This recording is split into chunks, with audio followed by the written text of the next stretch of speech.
বিশ্বের বৃহত্তম গণতান্ত্রিক দেশ ভারতের ১৯তম লোকসভা নির্বাচনের ভোট গণনা চলছে।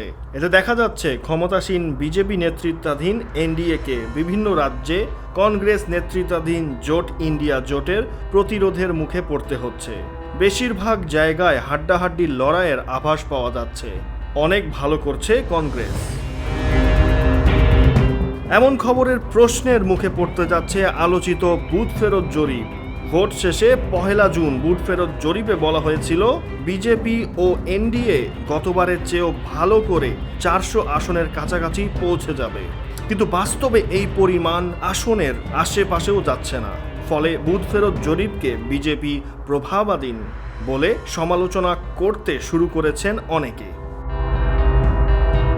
ভারতের গণমাধ্যম সংস্থাগুলো প্রকাশিত কমপক্ষে ৭টি বুথ ফেরত জরিপের ভবিষ্যৎবাণী করে বিজেপি ও তার মিত্ররা লোকসভার ৫৪৩ আসনের মধ্যে ৩৫০ থেকে ৩৮০টি আসন পেতে পারে।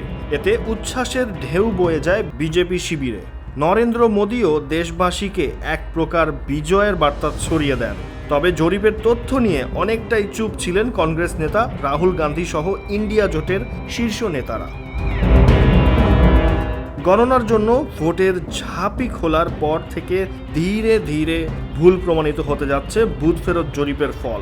জরিপে ইন্ডিয়া জোটকে যেভাবে উড়িয়ে দেওয়া হয়েছিল বাস্তবে তা হচ্ছে না, বরং দীর্ঘ ১০ বছর পর আবারও ঘুরে দাঁড়ানোর বার্তা দিচ্ছে গান্ধী পরিবারের কংগ্রেস। দুদিন আগে বুথ ফেরত জরিপ সংস্থাগুলো বিজেপি ও এনডিএর বড় জয় নিয়ে যে ভবিষ্যৎবাণী করেছিল তা সম্ভবত ফলছে না। এবারের ভোটে বিশ্লেষকদের নজরে ছিল প্রধানত ৬টি বড় রাজ্য: কর্ণাটক, মহারাষ্ট্র, বিহার, উত্তরপ্রদেশ, পশ্চিমবঙ্গ ও অন্ধ্রপ্রদেশ। দুপুর ১টা পর্যন্ত প্রাথমিক ফলে দেখা গেছে একমাত্র অন্ধ্রপ্রদেশ ছাড়া বিজেপি ও তার শরিকেরা ততটা ভালো ফল করতে পারেনি। অন্ধ্রপ্রদেশের সম্ভাব্য ভালো ফলের প্রধান ভাগিদার অবশ্যই তেলেগু দেশম। তারা রাজ্য বিধানসভাও সম্ভবত দখল করতে চলেছে।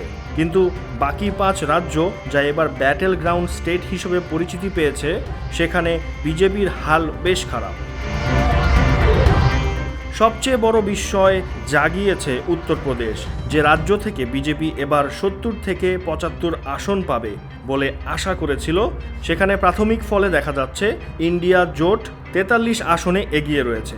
এর মধ্যে ৩৭ আসনে এগিয়ে সমাজবাদী পার্টি, ৭টি কংগ্রেস। বেলা ১টা পর্যন্ত ভোট গণনার ট্রেন্ডে দেখা যায় ভোট লোকসভার হলেও এর চিত্র ছিল পুরোপুরি আঞ্চলিক। প্রতিটি রাজ্যে ভোট হয়েছে সেই রাজ্যের ইস্যু অনুযায়ী। তবে নির্দ্বিধায় বলা যায় এই ভোটে পরাজয় ঘটেছে বুথ ফেরত জরিপ সংস্থাগুলোর। ভারতে কেন্দ্রীয় সরকার গঠন করতে প্রয়োজন ২৭২ আসন।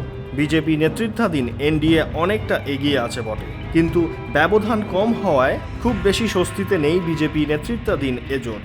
দুপুর ১২টা ২৫ মিনিট পর্যন্ত ২৯৬ আসনে এগিয়ে রয়েছিল এনডিএ। অন্যদিকে ইন্ডিয়া জোট এগিয়ে রয়েছে ২২৯টি আসনে। অন্যান্য দল এগিয়ে ১৮টি আসনে। এদিকে বুথ ফেরত জরিপে বলা হয়েছিল পশ্চিমবঙ্গে এবার মমতা বন্দ্যোপাধ্যায়ের তৃণমূল কংগ্রেসকে হটিয়ে দেবে বিজেপি। জরিপের এই পূর্বাভাসও ভুয়া হিসেবে প্রমাণিত হতে যাচ্ছে। প্রাথমিক ফলাফলে দেখা যায় পশ্চিমবঙ্গে ৪২টি আসনের মধ্যে ৩১টি আসনে এগিয়ে যাচ্ছে তৃণমূল কংগ্রেস, 10টি আসনে এগিয়ে বিজেপি, আর 1টি আসনে এগিয়ে যাচ্ছে সিপিআই। শেখ সামিন ইয়াসার, খবর সংযোগ।